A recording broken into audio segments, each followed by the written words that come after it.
In this video, I'm going to show you how to create S3 file system and then how to mount them to multiple machines. So here you can see recently AWS offered that it makes your buckets accessible as a file system. So once you create this file system, so we can mount to multiple machines as well at the same time. So you can see it says attach it to multiple compute resources, enabling data sharing across multiple clusters without duplication. So that's what we're going to achieve. So I already deployed a couple of machines. So one is Amazon Linux and one is Ubuntu. So if you go to S3 dashboard, you can see file system here, click on that and then click on create file system. So I already deployed these machines in the same VPC. So if you go to S3 file system again, so here you can choose bucket you want to use. You can browse it. So I'm going to go with this bucket. If you want to create any folders inside it, basically those are objects as well, so you can create it. So I'm not going to put any folders, just going to use root. So choose a VPC over here and then if you just click on create file system. Now you can see your file system over here. So if you click on that, so this is where you can see mount targets. So now it's creating in AZ1, AZ2 and AZ4. So if you go back to your EC2 dashboard and then if you click on network interfaces, if you refresh it, now you can see 3 network interfaces as well over here. So these are basically interface type EFS.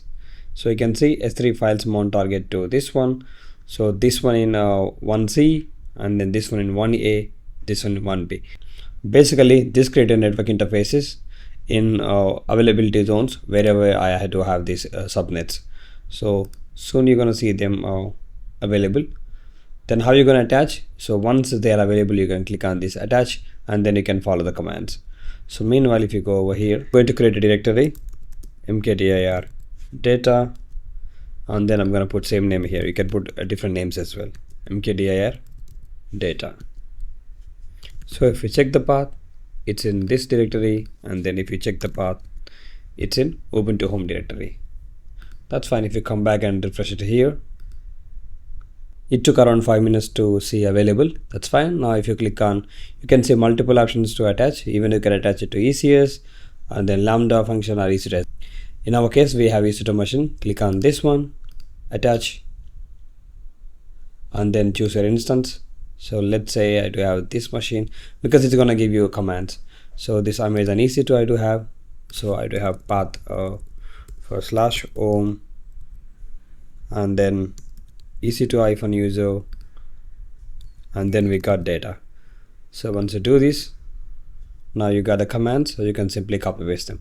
So first you need to have this EFS utility and then only you can mount it because you're gonna use S3 file system type. So just copy this command and then paste in here. So same command paste in here as well. It's automatically going to detect your operating system and then it's going to install that EFS. So in this case, it automatically detected that Amazon 2023 and then it's going to install those tools. So once it is done, we already created this data directory and then you can simply run this command to mount them. So in both the systems, we have same directory, but you need to change this path. That's fine. Let's copy it. So before that, if you go to the documentation again here, so if you scroll down, you can see. So we need to open 2049 on EC2 machine and then S3 file system and then S3 bucket you're going to see. So it says the second group, we need to authorize traffic within the second group. That's fine, we'll do that. Yeah. And then if you go to the, we already did this part and then if you scroll down, so this is what we need to do. So we already do have this command to attach it. So let's grab this command and if you go to the documentation again, if you scroll down, it says that when I make updates, my files, okay, that's gonna see. And then if you copy the files, it seems you're gonna see some latency. If you scroll down, check that when you make updates to files in the file system, S3 automatically manages and exports all updates as a new object. But it says that an existing object back in my S3 bucket within minutes. It says sometimes it takes few seconds to minutes or longer. Sometimes it takes, okay, that's fine. Oh, if I go back and let's mount it, I'm sure I'm gonna get an error. Yeah, it says it's gonna, because in order to access, because this EC2 machine is one service and then S3 is another service. So if you, in order to access one AWS service to another AWS service, you can use credentials, AWS secret key access key, or you can make use of role. So the role with appropriate permission. So if it says ECS credentials relative URI, so we don't find, that's fine. Now what I'm gonna do, I do have this a role. I'm just gonna attach that role to both the machines. Security, modify. I'm just gonna go with admin role. You can check whichever one works. In production we don't do this because we're gonna go with least privileges practices. Click on that. I'm just gonna attach role to this machine as well. Security, modify. Let's look for admin and then update. Even simply you can run a command to check AWS 3ls. I think this one in Ubuntu we gotta install CLI. That's fine. So if I rerun the command again, okay, let's paste that command over here, but you need to change that home directory, Ubuntu.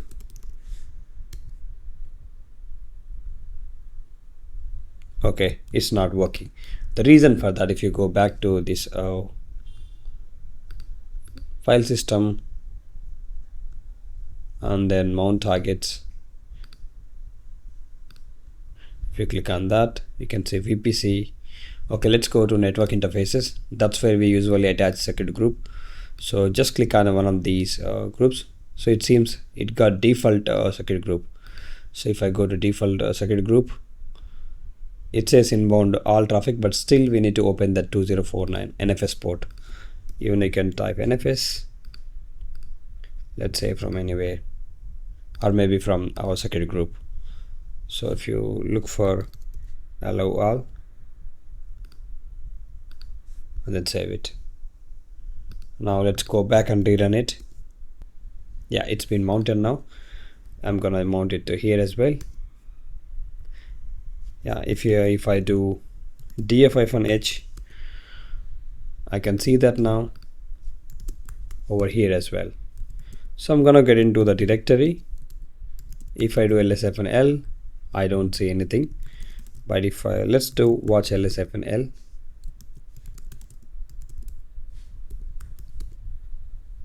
So let's come back and let's create a file. I'm just gonna let's get into the directory. Cat hello.txt, hello S3 EFS. I'm gonna say, you can put anything, doesn't matter. So now we got this file. Now you got this file here as well. So if I go back to this S3, so we basically mount general purpose buckets only. So now you don't see that object here, but soon you're gonna see. But these systems are still sharing. Maybe behind the scene they are using EFS to give this facility, but later they are moving it to S3, because even you can see that it says changes made to objects on the S3 bucket are visible in the file system within few seconds, but can sometimes take minutes or longer. So that's why soon you're gonna see that object, but at the moment you don't see that. Maybe we gotta wait for a while. So that's how you can mount it. So if you face this error, let's make sure to open that NFS port on security group, which attached to S3 file, this EFS file system. Sorry, S3 file system. So now if I go back to the bucket again, before that let's go to documentation. You can see it says general purpose buckets only you can attach. Yeah, you can see you can access any general purpose bucket as a native file system. So at the moment they are giving only for, it seems, general purpose buckets only. So now if I go back to this bucket again, if I go to, let's refresh, now we can see that object.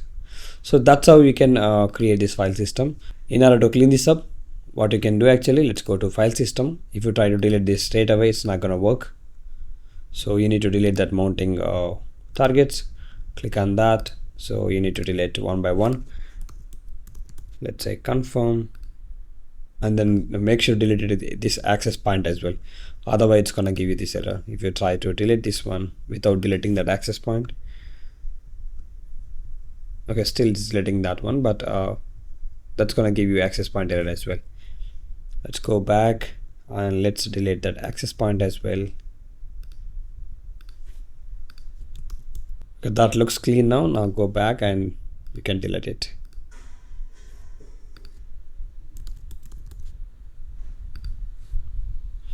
That's been cleaned up. Even you can delete your machines as well.